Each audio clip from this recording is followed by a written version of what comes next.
Hello everyone and welcome to another high elo game of Age of Empires. I'm excited to cast this game because these are some of the best players of Age of Empires in the world right now, TaToH and Liereyy, playing on a map called The Bull.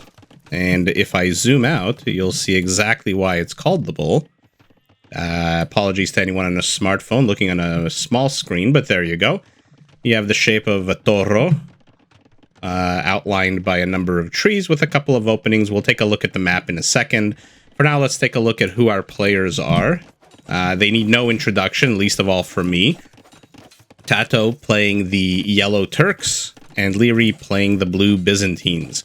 Obviously, the Turks come with better gunpowder units, but their scout line is pretty strong. Added armor and cheaper because the upgrades are free. That being said, if we're talking about cheap trash units, none compare to the Byzantines that get a 25% discount on their trash units, which basically means with a 25% discount, they can build 4 for every 3. So even though it's 25%, it actually is 33%, gives you 33% more army just because of the way that discount works. Better line of sight, stronger buildings. Everyone knows the Byzantines, one of the OG civilizations from the original game. Liereyy opting for immediate pressure here. He's got a couple of spearmen, a scout, an archer trying to batter down this palisade. And a quick word about the game itself. This is a match called Empire Wars. Now, it's different than a random map where you start with 3 villagers and a scout. Here, everyone starts with 28 villagers already mining, harvesting, and cutting down trees and collecting food from farms. I believe they started with 6 idle villagers that they can then decide what to do with, but everyone essentially starts with 28 and in feudal. So the game starts right away in a very fast-paced, you have to decide, do you want to build eco, do you want to build military? For now, TaToH is favoring economic upgrades, while Liereyy already has not a huge army, but, 6-7 army supply, 3 already at an advantage. Both players going around the sides, going to wall off these portions that are open, just, zone out the opponent, make sure they don't have any backstabs. We'll see if these walls are to protect against backstabs while they are being active out on the map, or if it's just purely defensive to make sure that their economies are safe while they continue to build. Now, Empire Wars, because it starts in feudal, like I said, things get much more active much earlier on. Imagine it's like getting pregnant and you're immediately thrust into the second trimester. You can ignore that messy, annoying first trimester of sickness and everything and just dive right in. And that's exactly what the players are doing. So let's take a look at their bases, their economies, their militaries. Liereyy already up to 41 villagers to TaToH's 38. Both players opting for a little bit of water. Not too crazy, through 2-3 fishing ships each. And it's worth noting that at the top of this map is actually, it doesn't look like a lot, but if I double click on these, if you take a look at the bottom of the screen, that's 6,400 food. 6,400. Imagine starting the game with 64 sheep, 64 pigs, 64 turkeys. This is essentially it. So whoever can get here first should be in a better position food-wise, just because, again, shorefish, I think people already know shorefish are the fastest gathering type of food. And especially if the Turkish player here goes gunpowder units, there's a lot of areas where he can mass his units that are very much protected from any kind of cavalry or infantry attack. So it will be interesting to see which player, if either of them, decides to grab this huge resource. For now, both players just happy to sit back and build. Liereyy is out on the map, not being super aggressive with these feudal units, not too much they're going to get done. They might take down this palisade gate. I don't see a villager anywhere nearby, except maybe this one to repair it. Not a lot of HP on it, so it should go down. Same time, there's a spearman here poking this gate. And this is interesting. So all of this wood at the bottom of their bases, if you take a look, I'll put both bases on the same screen. there's 2 or 3 wood thickness here. Now, if you can get through that wood, you open up the game into a whole bunch of gold. 40,000 in gold, about 5,000 in stone, 6,000. So there's a lot of resources here in the middle. Now, you can take the long route. You can go around the horns, come down this way and enter it, or you can try to cut through. So general play in this game is players generally like to cut through. I think TaToH is already through.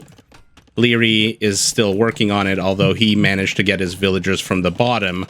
So he's already building a town center. He's going for stone, which is very telling. He's not going for gold.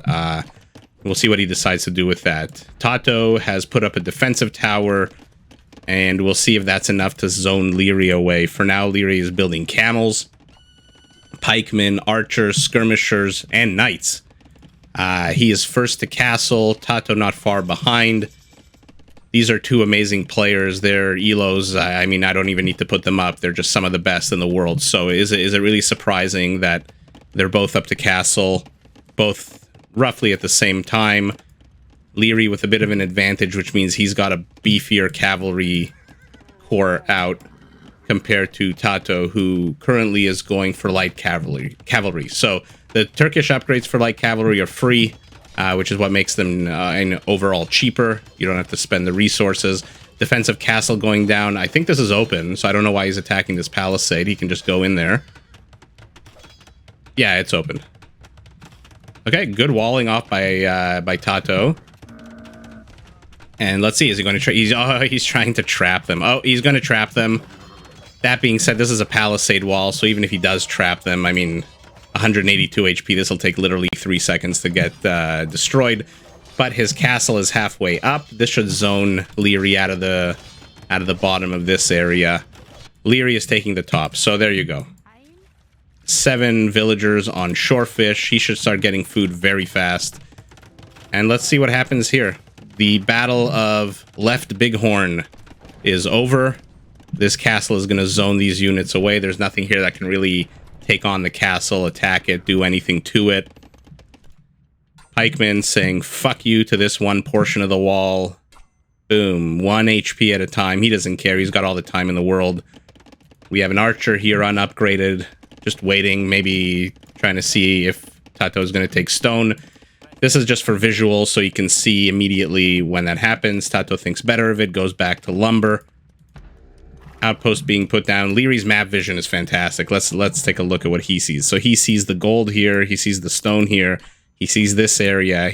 His vision basically is more than half the map. Knights being healed up by the monk. TaToH, on the other hand, what does he see? He sees that there's a town center here, so it might be a potential target in the future. He sees an attack here, but he has no clue of what's going on. He does not see the town center. So it puts him at an immediate disadvantage. You know, what did the G.I. Joe commercial used to say in the 80s and 90s? Knowing is half the battle. That is very much true for this game. I don't know why I'm fixating on the least important unit in the game, attacking this wall. And let's see where the players go with this.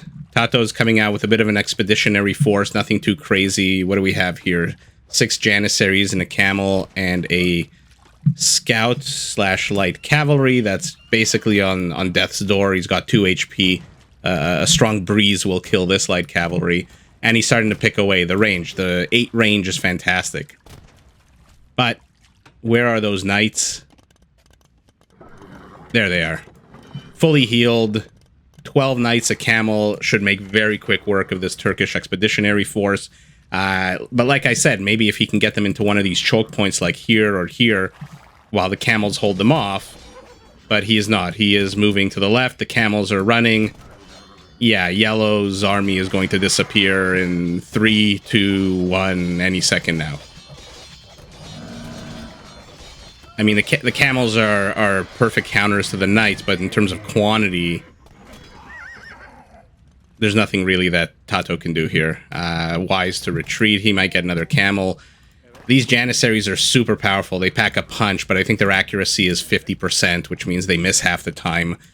2 of them here. Perfect. Perfect harassment by TaToH. 3 dead. Very dangerous shorefish. Yeah, he's got to bring the knights back. So let's see. He's growing his economy. He's sitting on 3 town centers. 1 up top gathering the fish. 2 down here. TaToH is stuck on the 1 town center. He might have resources soon to build a second, but 10 on stone. Yeah, he's building a 2nd town center.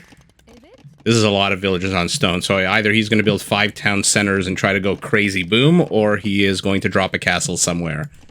First one's already out here. Oh, there's a general migration happening.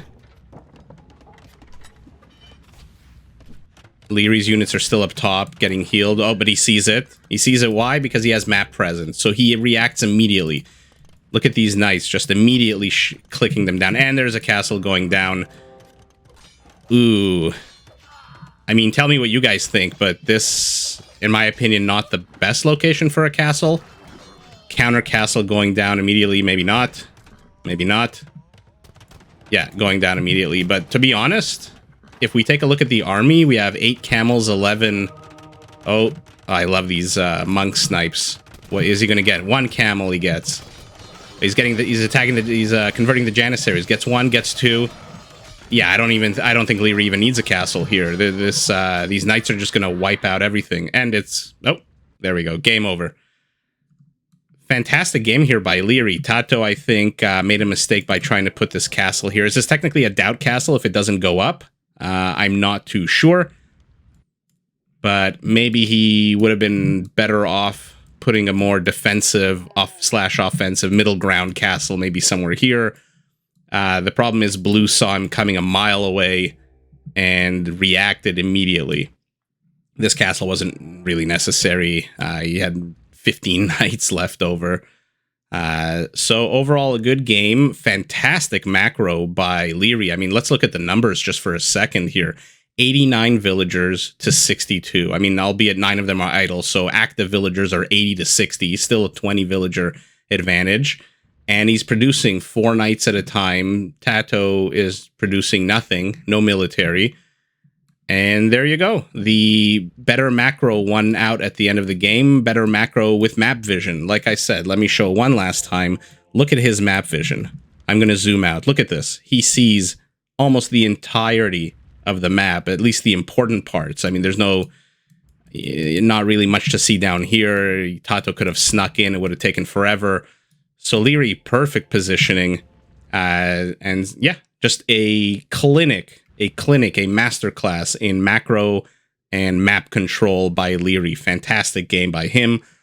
Anyway, thanks for watching. And if you like what you see, please like the video, leave a comment below, and importantly, subscribe to the channel.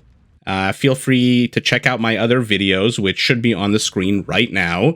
And I'll see everyone in the next one.